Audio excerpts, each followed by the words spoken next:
खेत से बड़ी कोई कंपनी नहीं, अनाज से बड़ा कोई प्रोजेक्ट नहीं, किसान से बड़ा कोई देशभक्त नहीं, फिर भी किसान एक ऐसा खिलौना है जिससे कभी प्रकृति खेलती है तो कभी राजनीति। किसान जिंदा है तब तक ही हिंदुस्तान जिंदा है। जय हिंद दोस्तों, मैं सुनील और आज लेकर आया हूँ एक ऐसे शख्स के बारे में जिसे ज़्यादातर लोग जानते भी नहीं हैं। जी हाँ, सही कहा, ज़्यादातर लोग उसे अहमियत भी नहीं देते क्योंकि ज़्यादातर लोग रियल हीरो और रियल हीरो में अंतर नहीं समझते। आजकल ज़्यादातर लोग रियल हीरो को ज़्यादा महत्व देते बल्कि रियल हीरो को कम महत्व देते। ऐसे ही बात करेंगे एक शख्स की, किसान। ये हमारे देश के लिए मुद्दा नहीं बल्कि हमारे देश की आत्मा है। इस धरती को अपनी माँ मानकर 135 करोड़ आबादी के देश की थाली तक 2 वक्त का खाना पहुँचाने के लिए दिन रात एक करता है, वो है एक किसान। जब हम सब गर्मी में अपनी एसी में बैठे होते हैं तब अपने खेतों में पसीना बहाता है, वो है हमारा किसान। जब बारिश में हम अपनी बालकनी से एंजॉय करते हुए एक फ़ोटो इंस्टाग्राम पे डाल रहे होते हैं तब आपकी दुनिया से बहुत दूर अपने खेतों से पानी निकासी के लिए संघर्ष कर रहा होता है ना, वो है हमारा किसान।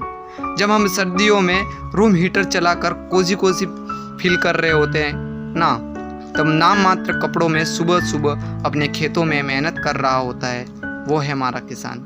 हम आज तक सुनते आए कि उत्तम खेती मध्यम बान, निकृष्ट चाकरी भीख निदान। हमारे पारंपरिक ज्ञान में हम हमेशा सुनते आए कि खेती को सबसे ऊपर माना गया है, लेकिन फिर ऐसा क्या हुआ कि हम सब का पेट भरने वाला किसान खुद ही भूखे रहने पर मजबूर हो गया। सुबह नाश्ते में खाई जाने वाली ब्रेड से लेकर रात में खाई जाने वाली उस रोटी के निवाले यूं ही आपके प्लेट में नहीं आ जाते। पिज़्ज़ा खाते वक्त जो सेल्फी हम लोग लेते हैं ना फैमिली के साथ, उस सेल्फी में आने वाला वो पिज़्ज़ा बेस यूं ही तैयार नहीं हो जाता। सुपर फूड उगाने में जिस सुपरमैन की मेहनत होती है ना, वो है हमारा किसान।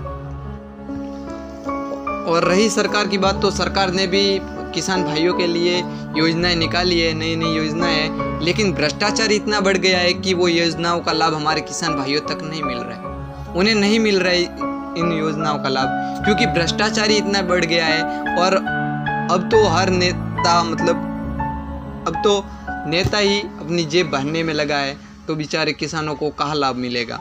और कुछ लोग कहते हैं कि किसान के शरीर से पसीने की बदबू आती है, तो उनके लिए लाइन है कि तन के कपड़े भी फट जाते हैं जब जाकर एक फसल लहराती है, कि तन के कपड़े भी फट जाते हैं जब जाकर एक फसल लहराती है। और लोग कहते हैं कि किसान के शरीर से पसीने की बदबू आती है। और कुछ लोग कहते हैं कि किसान को कोई दर्द नहीं होता, मतलब वो एक दिखावा करते हैं, मतलब इतना कोई दर्द नहीं होता। उनके लिए ये कुछ लाइन है, सुनिएगा कि समझ जाओगे किसान का दर्द। एक बार खेतों में हल चला कर तो देखो, किसी जमीन के टुकड़े में कभी अनाज उगा कर तो देखो, कभी जून की धूप में तो कभी दिसंबर की जाड़ में एक बार खेतों में जाकर तो देखो। भूखे प्यासे खेत पर एक बार हल चला कर तो देखो, कभी दोपहर के 2 बजे तो कभी रात के 3 बजे एक बार सिंचाई के लिए मोटर चला कर तो देखो।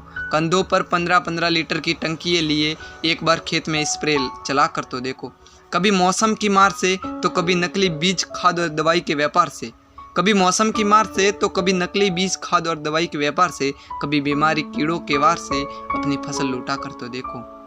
समझ जाओगे किसानों का दर्द, एक बार खेत में हल चला कर तो देखो। अगर ये सब कर भी लिया तो लागत से कम फसल बिकवा कर तो देखो। कभी बाजार में मांग न होने पर सड़कों पर अपनी फसल फिकवा कर तो देखो, कभी अपनी फसल फिकवा कर तो देखो। पापा मेरी गुड़िया कब लाओगे, बिलखती बच्ची को अगली फसल में लाने के झूठे सपने दिला कर तो देखो। पूरी दुनिया को खाना खिलाकर अपने परिवार को भूखा रखवा कर तो देखो। और ये आखिरी लाइनें किसान सरकार से कहना चाहता है कि नहीं मांगता खैरात में मैं किसी से कुछ, नहीं मांगता खैरात में किसी से कुछ, एक बार मेरे मेहनत का फल दिला कर तो देखो। सोने की चिड़िया फिर से बन जाएगा भारत, एक बार किसान को उसका हक दिला कर तो देखो, एक बार किसान को उसका हक दिला कर तो देखो। जय हिंद दोस्तों। अगर ये वीडियो पसंद आया तो लाइक कीजिएगा, शेयर कीजिएगा और सब्सक्राइब